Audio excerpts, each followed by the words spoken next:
mencontoh Rasul, ya pakai jenggot. Padahal kita ini sebenarnya hari ini sudah bisa menjadi teladan Islam di dunia. Ya nyontoh celana cingkrang kan mudah itu. Orang yang patuh kepada Tuhan terbesar ini ada di sini, orang sholat. Orang haji terbesar ada di Indonesia. Tiap orang Arab itu dipanggil Habib. Juga ditemukan banyak makam palsu. Pelecehan seksual. Ya. Jangankan kencing onta, daging babi aja menjadi halal.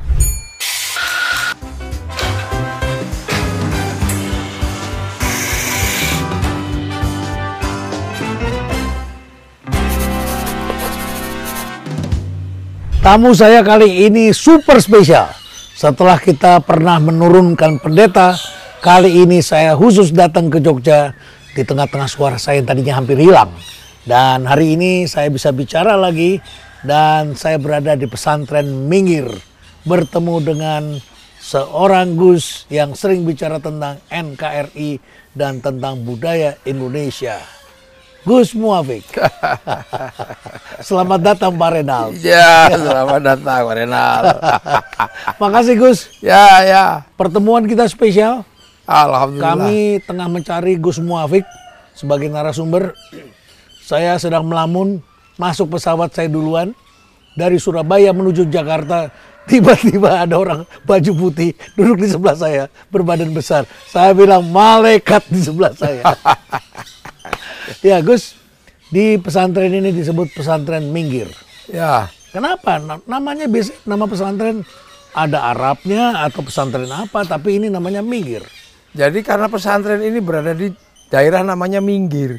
Nama kecamatannya Minggir. Ya Minggir, menepi. Menepi. Ini di Jogja, Ya. tetapi sudah Minggir. Sudah Minggir. Sudah Minggir. Minggir dari kota sekitar 9 kilo. Oke, singkat cerita, saat ini Anda banyak bicara tentang kerajaan-kerajaan Indonesia. Bahwa Indonesia itu luar biasa seperti itu. Ya. Kenapa Gus belakangan ini sering cerita tentang itu? Jadi saya itu membayangkan bangsa ini bangkit. Ya, Bangkit karena memang bangsa ini nggak pernah mati. bangkit tidak pernah mati. Ya, Ya, hanya pernah jatuh sekali-sekali. pernah jatuh sekali-sekali. Makanya kan? bangkit namanya. Makanya bangkit. Dan bangkitnya bangsa ini itu adalah dari sesuatu yang memang sudah pernah ada. Dalam pengertian menjadi bangsa yang tidak tergantung dengan bangsa yang lain. Tidak tergantung dengan masalah lain. Ya, Ya. bayangan saya walaupun tidak mungkin juga. Ya, Akan tetapi paling tidak kemandirian itu berawal dari rasa kebanggaan bahwa kita ini juga punya sejarah. Agar apa? Agar bangsa ini paling tidak ada punya harga diri, kami punya sejarah. Sekarang kan orang nggak pede kan? apa indikasinya nggak pede? Ya selalu membayangkan bahwa beragama itu mencontoh dengan negara-negara yang lain. Bukan lagi tentang Rasulullah, tapi mencontoh tentang bangsa. Misalnya kita lebih digeser bahwa Islam itu yang bagus itu yang Timur Tengah. Padahal faktanya di sana juga ributnya luar biasa. Yang sini membayangkan gayanya kayak Afghanistan. Ada beberapa kelompok muda membayangkan kayak Ikhwanul Muslimin di Mesir. Ada yang membayangkan kayak Hizbut Tahrir. Ada yang membayangkan seperti orang Yaman. Padahal kita ini sebenarnya hari ini sudah bisa menjadi teladan Islam di dunia. Padahal mereka sering berbicara tentang contohlah Indonesia. Contohlah Indonesia. Indonesia sendiri seperti nggak pede. Nggak pede. Pengen mencari negeri Negeri yang lain. Ya kan? Membangun peradaban agama itu di sini sekarang terjadi. Toh kalau hari ini kita berbicara tentang orang yang patuh kepada Tuhan terbesar, ini ada di sini orang sholat, masjidnya paling banyak di sini. Berbicara tentang kitab suci, penghafal Quran paling banyak di dunia ada di Indonesia. Orang haji terbesar ada di Indonesia. Dan banyak orang santun dari Indonesia. Dari Indonesia. Mencontoh Rasul, kalau mencontoh Rasul yang lain sekarang kan yang dipersoalkan contoh-contoh yang mudah. Contoh yang mudah itu misalnya ya pakai jenggot, itu kan contoh mudah. Mudah kan, yang penting nggak dicukur aja panjang. Bungkusnya. Ya nyontoh celana cingkrang kan mudah itu. Tapi mencontoh hidup bersama ala Rasulullah itu yang susah. Dan kita berhasil. Kan gitu. Makanya konsep yang kita pakai sesungguhnya adalah konsep-konsep dari kaum muslimin terbesar. Satu contoh, kita kenapa bisa hidup antar suku, antar bangsa, antar agama yang berbeda bisa rukun? Karena kita ikut konsep Nabi. Kullukum ra'in wa kullukum mas'ulun an ra'iyati. Konsepnya konsep ra'iyah. Konsep ro'iyah itu adalah konsep hidup berbeda-beda suku, bangsa, agama, tetap saling bertanggung jawab. Makanya ro'iyah itu yang oleh orang Indonesia menjadi rakyat. Ro'iyah. Ro'iyah, jadi Rakyat. rakyat. Ya. Jadi kita sebenarnya bukan people. Kalau people itu Vox Populi, Vox Dei. Apa bedanya? Kalau Vox Populi, Vox Dei suara mayoritas, suara Tuhan. Ya. Begitu dia mayoritas, dia diktator mayoritas. Kita juga bukan Mayoritas komunis. bisa menekan yang kecil-kecil. Ya. Nah, tidak inklusif. Nggak inklusif. Kita juga bukan komunis. Kalau komunis itu kekuatannya di dalam proletar. Proletar dan ditarik oleh negara. Begitu kuat dia diktator proletariat. Ya. Kalau ro'iyah itu hidup berbeda-beda tapi saling tanggung jawab. Bisa mimpin, bisa dipimpin. Makanya kaum muslimin sebesar apapun ketika menggunakan konsep ro'iyah nggak akan menjadi diktator mayoritas. Itu sebabnya di negara Islam yang benar, sebetulnya itu adalah kelompok-kelompok agama lain pun tetap diberikan kemerdekaan. Kemerdekaan, zaman Nabi begitu. Konsepnya ro'iyah, makanya kita memilih rakyat konsepnya. Ada contoh zaman Nabi bagaimana Nabi memperlakukan kaum minoritas? Diberlakukan di Madinah. Piagam Madinah. Piagam Madinah. Bani Kunai kok, Banu Nadir, Banu Quraidah, Yahudi, hidup rukun. Damai sentosa. Nggak ada saling menekan ketika kelompok-kelompok ada yang berkhianat baru dihakimi secara bersama-sama. Secara bersama-sama. Secara bersama-sama. Bukan main ancur-ancurkan sendiri. Belum lama ini di Jogja pernah terjadi. Ada makam Kristen yang kemudian ada salib di situ, entah di Jogja atau di mana, saya mohon dikoreksi. Tapi kemudian itu saja lambangnya kemudian dihajar itu. Ya ada yang begitu-begitu. Nah itu sebenarnya adalah pola-pola yang membayangkan bahwa agama itu adalah sesuatu yang harus mutlak satu. Padahal di Islam diajarkan lakum dinukum waliyadin. Makanya konsep yang dipakai di Indonesia ketika kaum muslimin hidup secara berbeda-beda, pakainya ro'iyah. Ro'iyah itu berbeda suku, bangsa, agama, tapi hidup saling tanggung jawab. Nah, ini jadi rakyat. Makanya ro'iyah atau rakyat itu kalau sudah ngumpul, itu namanya musyarakah. Masyarakat. Masyarakat itu hidup saling bersekutu, saling mengisi. Dari rakyat itu, dari ro'iyah rakyat itu, dari rakyat, oleh rakyat, dan untuk rakyat itu namanya musyarakah. Gus, dari ro'iyah sampai ke Pancasila itu bagaimana? Nah, ro'iyah ini kan musyarakah kan, itu, saling bersekutu kan. Makanya kalau saling bersekutu, kemudian mau bangun konsensus, itu bicarakanlah yang baik. Wasyawirhum fil amri, dalam bahasa ini, bicarakanlah dalam bentuk musyawarah untuk semua urusan. Maka konsepnya adalah konsepnya musyawarah. Nah, musyawarah inilah yang menghasilkan kesepakatan namanya NKRI. NKRI dengan segala sistemnya. Jadi, Arab itu satu bangsa bisa pecah puluhan negara. Eropa satu bangsa pecah puluhan negara, tapi kita ini puluhan bangsa suku agama bersatu dalam satu negara. Karena saling menghargai, maka payungnya pakai Pancasila. Payungnya Pancasila. Pancasila. Indonesia nggak pernah menghina Tuhan. Yang tertinggi tetap Tuhan. Tapi ketika banyak sekali sekarang orang NU bicara Islam Nusantara, ada sekelompok orang yang beranggapan Islam Nusantara itu seperti aliran baru dalam Islam. Ya karena dia nggak ngerti kan. Nah itu tadi, makanya Pancasila ini kan payung bersama Tuhan. Tertinggi tetap Tuhan. Setelah Tuhan, urusan kedua adalah urusan manusia. Gus, bicara tentang intervensi ini tidak hanya bicara tentang agama. Tapi belakangan ini juga teknologi bisa merubah manusia. Dan sekarang banyak orang stres di mana-mana. Anak-anak muda mengalami yang disebut mental health. Kesehatan mental.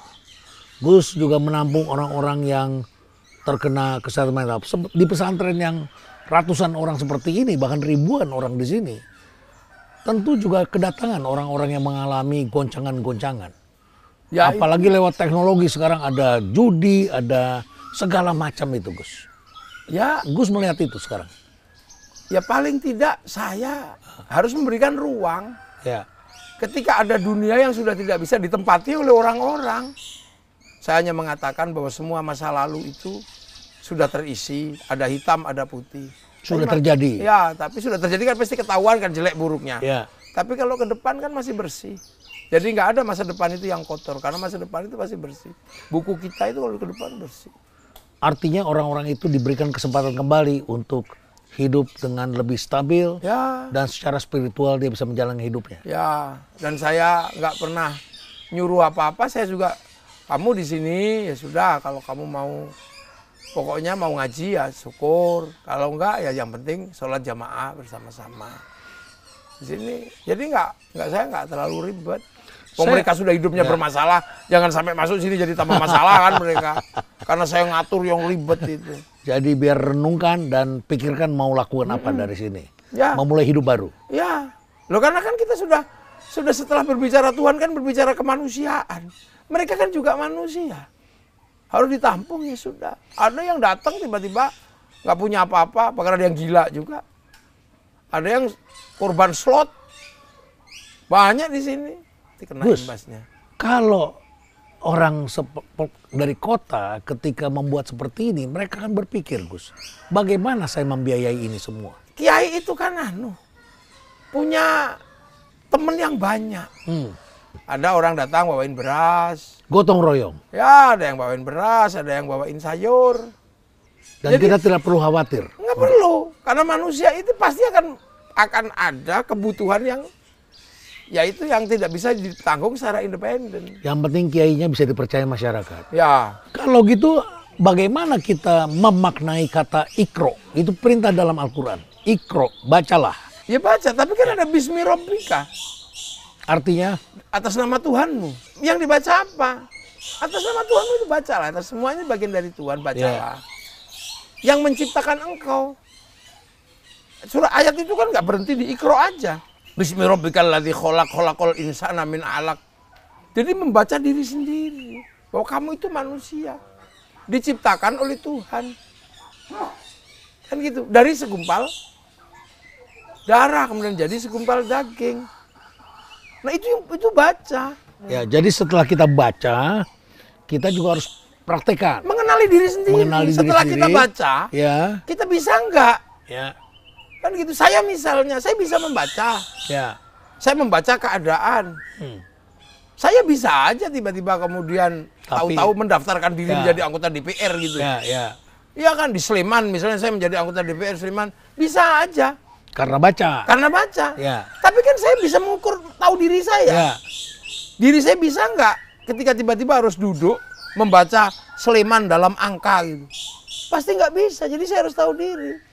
Bukan bidangnya. Bukan bidangnya. Jadi orang harus punya bidang dan kemudian mengenal dan melakukannya. Iya, nah ikra itu bismi rabbikal ladzi khalaq itu manusia diciptakan itu untuk mengenali dirinya. Ya. Jadi bukan kemudian baca itu. Setelah dibaca diinternalisasi. Nah kita bisa nggak? Kalau nggak bisa ya sudah. Ya, ya. Masing-masing ada bidangnya, mendalami lagi, masing-masing. latihan lagi, praktek lagi. Ya. Ya. Baik, Gus. Gus, kita memasuki dunia digital. Dalam dunia digital ini banyak persoalan-persoalan muncul. Ya. Dan kemudian sekarang timbul masalah-masalah yang terjadi dengan keamanan cyber. Ya. Kemarin Gus diundang untuk bicara tentang dunia digital. Ya. Gus bisa menjelaskan tentang dunia digital itu? Lah, dunia Apa yang Gus bisa melihat? bisa. Ya. Jadi itu kan ilmunya sama dengan ilmunya kiai. Dunia digital itu kan dunianya kiai. Karena dunia digital itu kan dunia yang tersentral pada satu cloud. Ya, ada cloud. Ada cloud kan. Nah, cloud itu kalau di dalam agama namanya lauh. Lauhil mahfud. Ya itu kan yang orang Yahudi Nasrani menyebut tabut Sulaiman. Yang orang Yunani menyebut kotak Pandora. Yang orang Jepang menyebut kantong Doraemon kan. Pusat data kan. Pusat data. Nah, dari pusat data ini kan itu. Ya, dari pusat data ini keluarlah huruf-huruf yang dirangkai dalam kitab suci namanya Al-Qur'an. Kan gitu. Nah, Al-Qur'an ini kan downloadan. Downloadan. Iya kan, makanya di password kan. Download. Ya di download, makanya di password alif lam mim.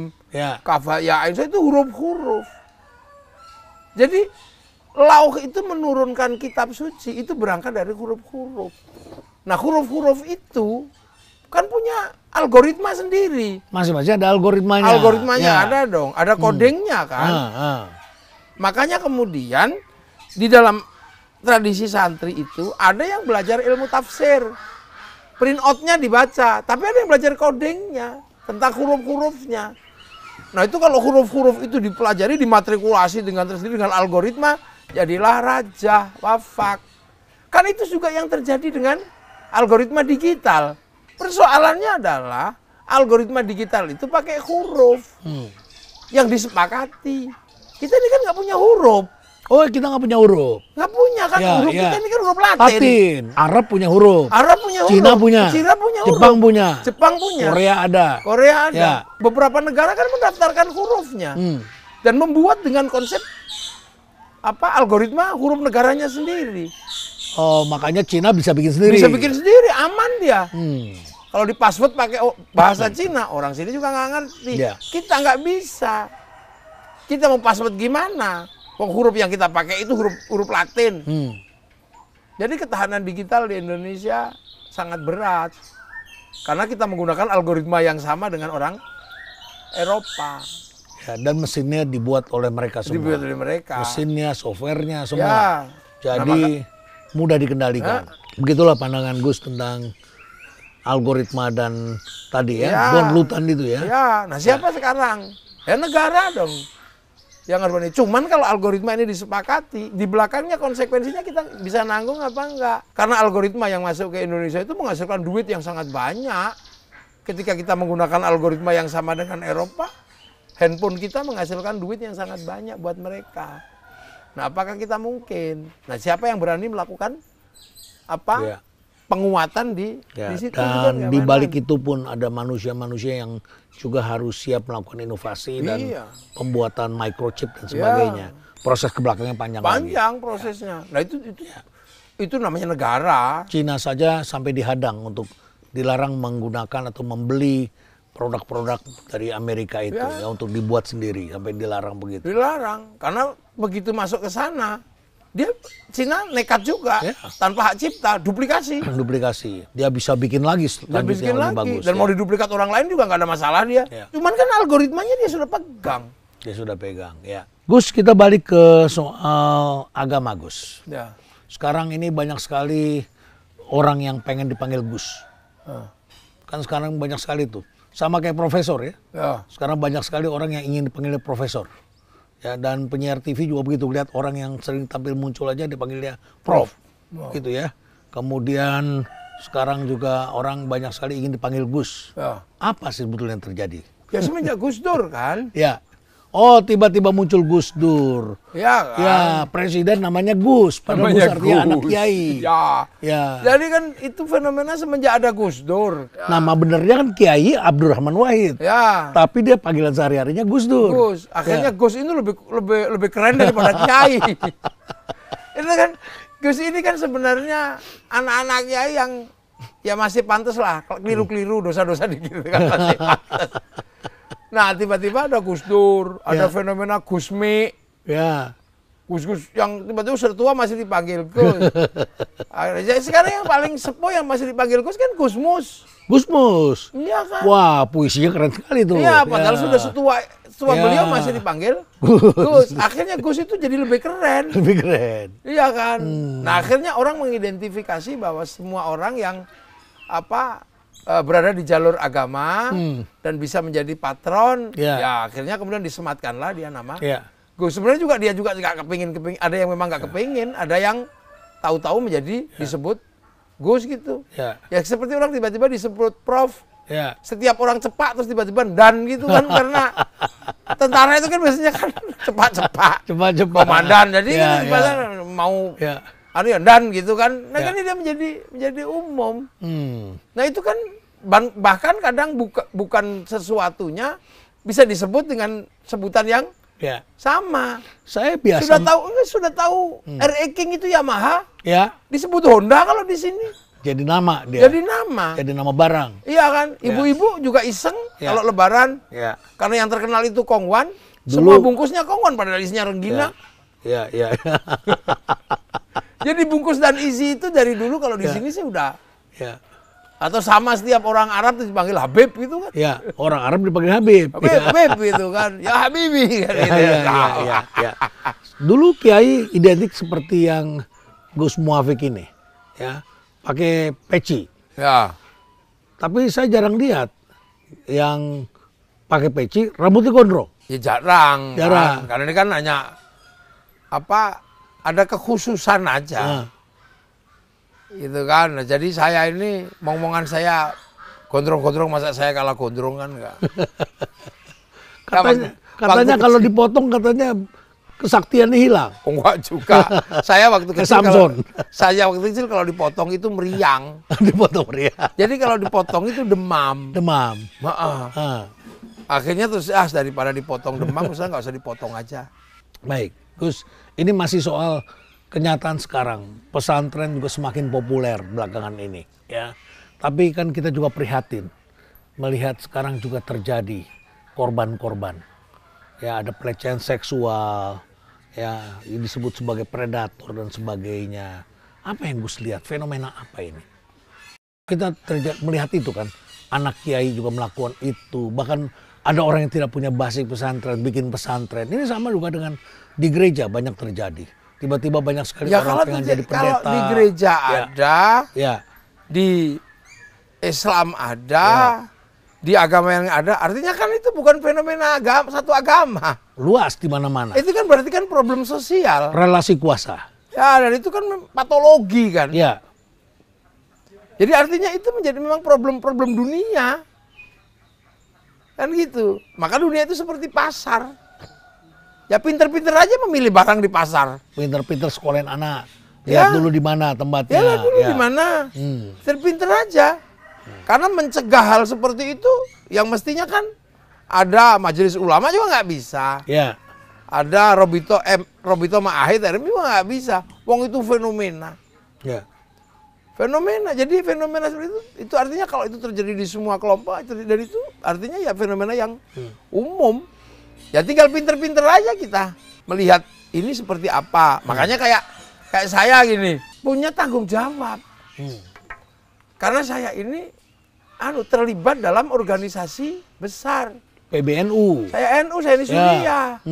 Nah kan di antara itu juga ada beberapa orang freelance kan. Ada yang freelance. Nah tapi kan juga nggak bisa dicegah. Ya. Siapa tahu nanti dia freelance, besok punya anak mondok, habis itu jadi beneran kan nggak freelance kan. Kan Islam itu seperti tanaman. Nah ketika nanam pertama ya mungkin bijinya doang yang ditanam. Nanti baru berikutnya tumbuh.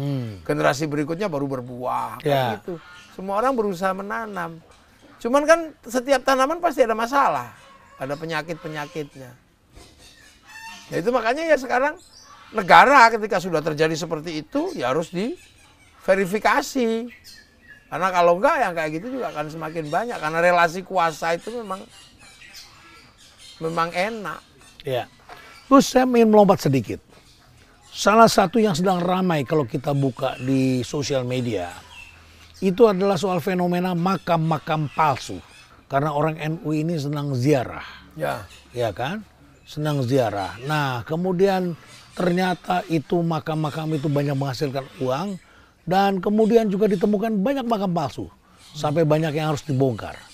Ini fenomena apa, Gus? Bagaimana menjelaskan kepada masyarakat?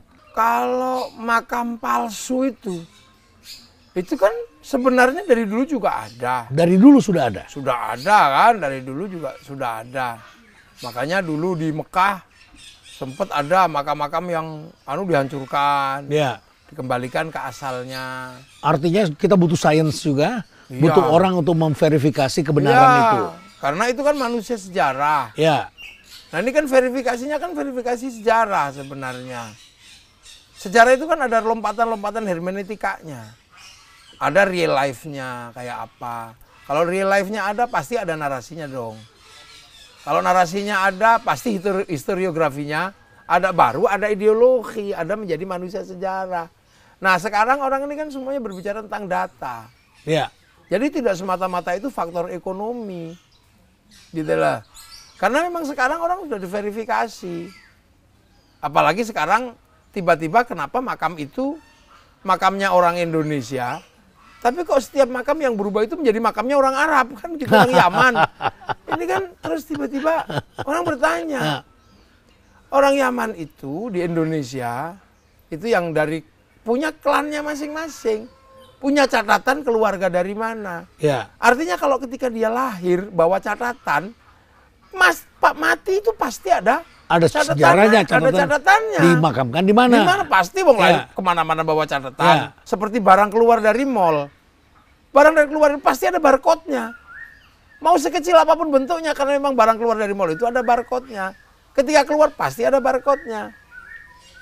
Makanya kalau keluar kok tidak ada barcode-nya, mau dibilang pasti bukan dari mall. Bukan original. Bukan original. Buatan orang. Buatan orang. Nah kan salahnya di situ. Habib itu lahir aja sudah dicatat. Tukang catatnya namanya Robito. Semenjak dia datang ke sini pasti ada catatannya. Begitu dia mati pasti ada catatannya. Loh kok tiba-tiba ada banyak makam berubah menjadi makam Habib, padahal Habib itu pasti ada catatannya. Kok tiba-tiba ada makam nggak ada catatannya? Pasti bukan Habib dong. Bisa makam orang Indonesia yang lain diganti itu namanya Habib. Mungkin membayangkan bahwa yang paling mulia itu adalah Habib. menjadi Habib. Karena mereka kan kampanyenya lebih mulia daripada 70 ulama, mereka lebih mulia. Jadi di balik itu semua sebenarnya ada kesalahan yang fatal. Ya. Jadi menisbatkan kepada Habib, sementara Habib ini adalah semenjak lahir ada catatannya. Lahir dimanapun bawa catatan, maka ketika mati pasti ada catatannya. Catatannya. Jadi begitu ada makam kok nggak ada catatannya, pasti bukan makam Habib. Maka itu harus ada satu mekanisme, jangan sampai masyarakat juga tertipu karena disitulah masyarakat yang berdoa ternyata bukan di situ tempatnya. Ya, antara lain itu. Ya, salah satunya. Nah, tiba-tiba baru kemudian ternyata setelah ditelusuri ada problem ekonomi, ada problem apa itu kan? Ya. Fakta lanjutan gitu kan. Ya, ada problem yang agak sedikit tendensius, aspek-aspek semacam ideologi. Mungkin ada. Ya, tapi kan kita nggak bisa kemudian menjustifikasi ideologi. Tapi fenomena itu kan bisa dianalisis. Ya. Kan gitu. Karena apa? Karena tiba-tiba ada yang mengatakan bahwa yang memerdekakan Indonesia ini Habib, yang menentukan 17 Agustus Habib, yang menentukan yang bikin merah putih Habib. Nah, artinya bahwa take over sejarah ini itu kan yang paling pokok juga harus diimbangi. Pahlawannya di mana? Nah, untuk menentukan pahlawan itu kan harus ada jejak orangnya. Nah, kalau dia membangun narasi, maka dia juga harus membangun sejarah orang yang bikin narasi itu. Nah, sejarah orang yang sudah meninggal itu kan makam. Jadi social engineering-nya kan juga harus paralel. Kalau mereka yang buat lah, terus orang yang buat itu di mana sekarang? Oh, makamnya di situ. Oh, makamnya di situ. Baru kemudian, nah setelah mereka menggunakan data, orang lain juga punya data. Ya. Nah, ini kan persoalan adu data. Gus, ini juga ada yang lain yang masyarakat bertanya. Tradisi di pondok itu seperti apa, Gus? Ya, tradisi sekarang di pondok. ini orang kota banyak yang kemudian juga ingin menyekolahkan anaknya di pondok. Itu cukup banyak, ya. Dan tentu saja mereka kehidupan di kota berbeda dengan di pondok. Seperti apa tradisi di pondok yang bisa kita jelaskan? Ya seperti di sini nih, tradisi di pondok. Orang datang masing-masing. Ya. Di sini ada gurunya. Ada gurunya. Dan kemudian mereka tinggal di sini. Ya. Dididik. Ya. Hidup bersama kiainya. Ya. Kemudian ada yang belajar ngaji, ada yang belajar agama, ada juga yang belajar bagaimana keluar dari sini nanti bisa bekerja, bisa apa. Ya sama ya hidup di sini. Belajar itu sama seperti di sekolah. Ya kalau ada matematika diajarin. Di formalnya ada, kalau di formalnya. Kalau di ininya ya nggak ada pelajaran begitu. Lebih kepada pelajaran bagaimana beragama atau menjadi manusia yang baik. Jadi baca Quran ya, dan sebagainya. Ya sebatas-batas pelajaran agama, dasarnya itu. Ya. Tapi kan agama ini berada di dunia. Ya.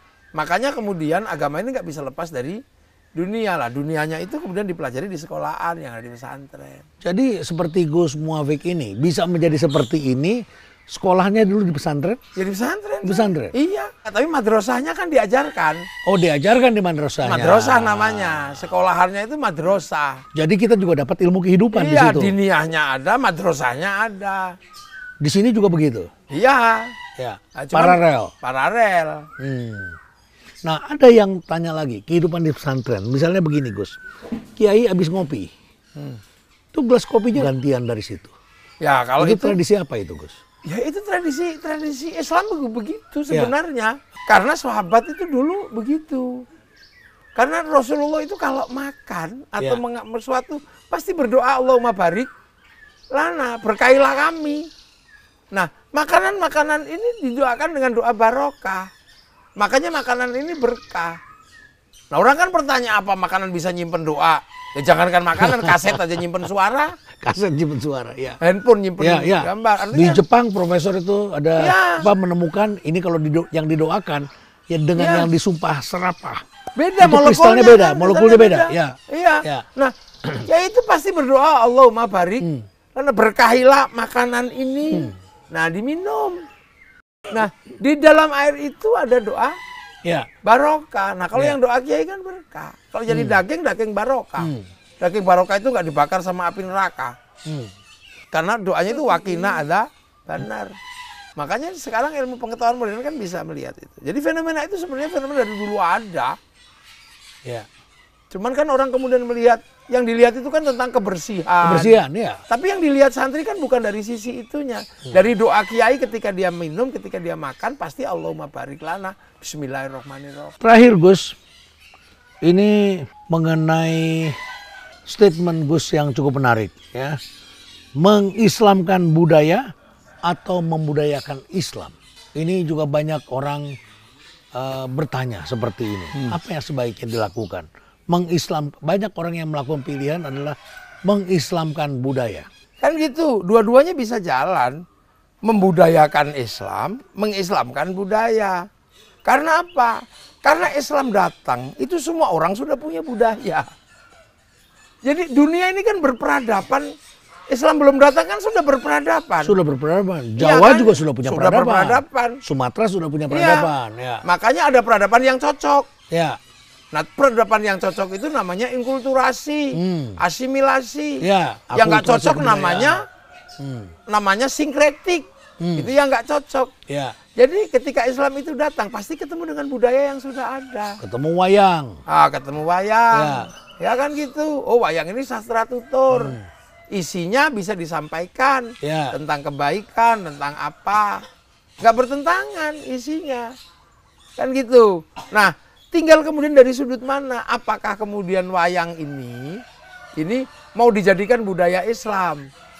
Berarti kemudian mengislamkan budaya. Atau membudayakan Islam. Nah, setelah ini jadi setelah ketemu ini tergantung kecerdasannya. Kan gitu, jadi tidak bisa dipisah yang benar itu mengislamkan budaya atau membudayakan Islam. Satu contoh, orang lahir itu di Arab dulu, itu sudah punya kebiasaan. Jadi membayangkan bahwa anak itu harus kuat seperti singa, dia cari singa. Dipotong nanti darahnya diusapkan di anak. Pengen punya anak, berdagangnya kuat, dia motong unta dagang, kemudian diusapkan di sini. Itu budaya itu sudah ada. Ketika Rasulullah mengajarkan agama, anak lahir, ya tetap ada darahnya kan, tapi diseragamkan pakai kambing namanya akikoh. Orang ruko, orang sujud sebelum Islam juga ada. Terhadap patung ya sujud, terhadap patung ya ruko. Terhadap raja juga sujud, sudah ada.